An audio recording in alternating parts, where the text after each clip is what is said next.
In every age of war, there are conquerors, and then there are legends, men who win battles, men who take cities, men who are feared.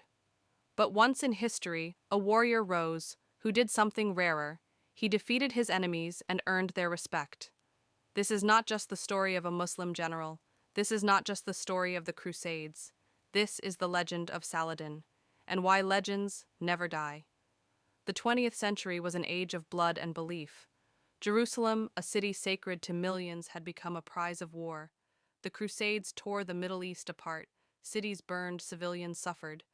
Faith was used as a weapon. Kings fought for glory, knights fought for gold, and mercy was almost forgotten. This was the world Saladin was born into. Not into a throne, not into a crown, but into chaos. Saladin Salah ad-Din Yusuf ibn Ayyub was born to a Kurdish family. He was not raised to be ruthless. He was educated in faith, discipline, and restraint. Those who knew him early said something strange. He did not crave power, he did not thirst for war, and yet history was pulling him forward, step by step, through loyalty, strategy, and character. Saladin rose, not by betrayal, not by cruelty, but by trust. When Saladin became a leader, the world expected another tyrant. They were wrong.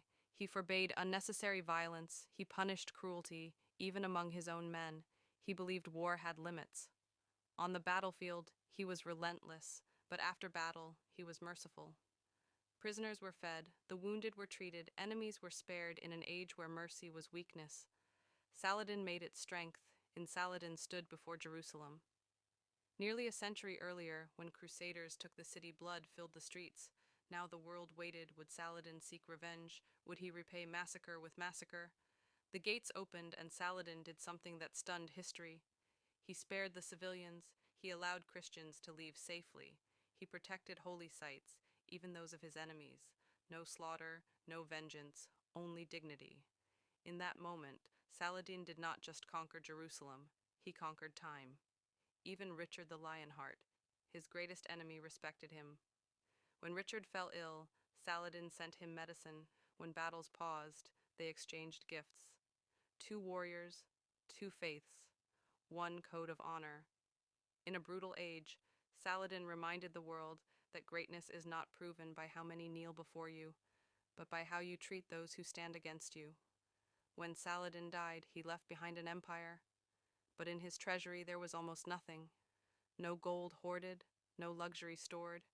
A man who ruled kingdoms died nearly poor, because Saladin did not fight for wealth. He did not rule for ego. He lived for principle. Empires fall, cities change hands, names fade, but honor echoes today. Saladin is remembered not just as a Muslim hero, but as a human legend, a warrior who proved that power without mercy is weakness, and mercy with strength is immortal, because history remembers conquerors, but legends never die.